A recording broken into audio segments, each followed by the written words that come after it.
নমস্কার, পলিকিউলে আপনাদের সবাইকে স্বাগত। আশা করি আপনারা ভীষণ ভালো আছেন।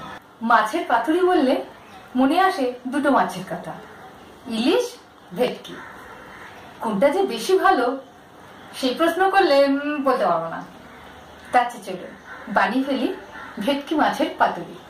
বিখ্যাত ভেটকি মাছের পাতুরি বানাবার জন্য এই ভেটকি মাছগুলোকে প্রথমে মশলাগুলো দিয়ে ম্যারিনেট করে নিতে হবে।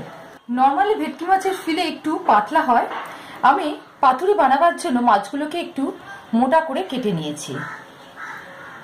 প্রথমে মাছগুলোকে লেবুর রস, লবণ, হলুদ গুঁড়ো দিয়ে ভালো করে মাখিয়ে আধ ঘন্টা ম্যারিনেট করে রাখতে হবে।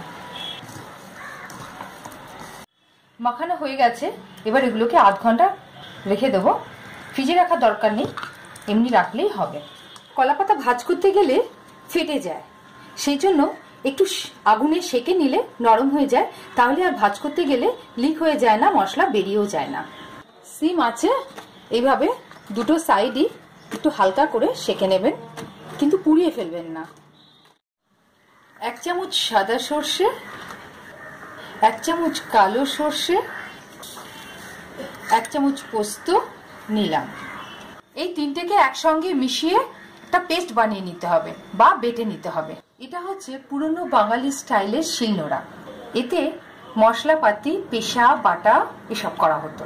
এ যুগেও এই শিলনোড়া ব্যবহার করতে পারেন, অথবা আপনার নর্মাল ব্লেন্ডারে পেস্ট করে নিন। প্রায় 30 মিনিট হয়ে গেছে, মাছগুলো আমি ম্যারিনেট করে রেখেছি। এবার পাতুরির মশলাটা রেডি করব।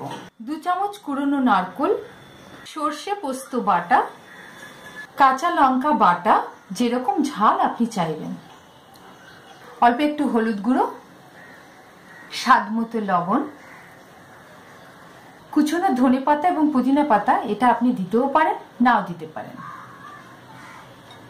2 টেবিল চামচ সর্ষের তেল। আহা, মশলাগুলোর রং দেখে খাই খাই মনে হচ্ছে। মশলাগুলোর পরিমাণ আপনার মাছের পরিমাণের সাথে বাড়িয়ে কমিয়ে নেবেন। এবার কলা পাতার মধ্যে মাছটা রেখে মশলা দিয়ে খুব ভালো করে চারিপাশটা মাখিয়ে দিন।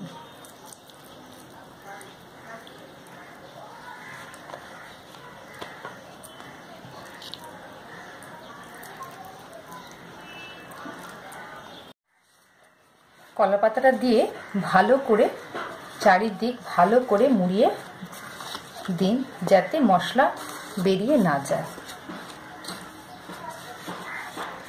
এবার একটা সুতো দিয়ে ভালো করে চারপাশটা বেঁধে দিন। একটা সাধারণ ছোট্ট গিট দিয়ে দিন। ব্যাস এরকম দেখতে হবে। এইভাবে আমি সব মাছগুলো কলাপাতায় মুড়ে রেডি করে নিয়েছি। আপনি এরকম একটা লোহার তাওয়া নিতে পারেন, অথবা এরকম ননস্টিক প্যানও নিতে পারেন।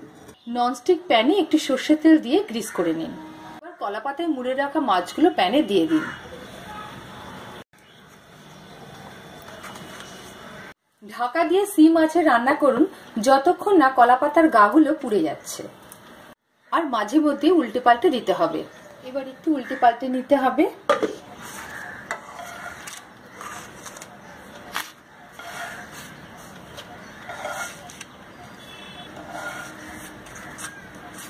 দেখুন কলাপাতার গাগুলো কিরকম পুড়ে গেছে, তার মানে ভেটকি ফিশ পাতুরি হয়ে গেছে। এবার গ্যাস বন্ধ করে দেব এবং মাছগুলো তুলে নেব।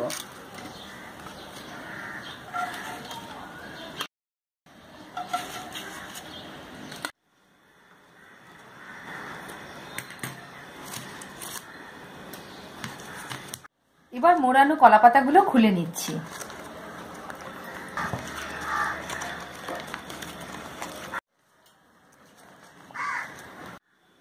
এই হচ্ছে সেই বিখ্যাত ভেটকি মাছের পাতুরি। ভেটকি তো খুব এক্সপেন্সিভ মাছ, কিন্তু এরকম রেসিপির জন্য সেটাকে সহ্য করা যায়।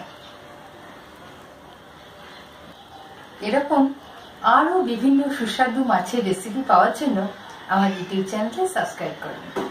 আবার দেখা হবে। আসি, টাটা।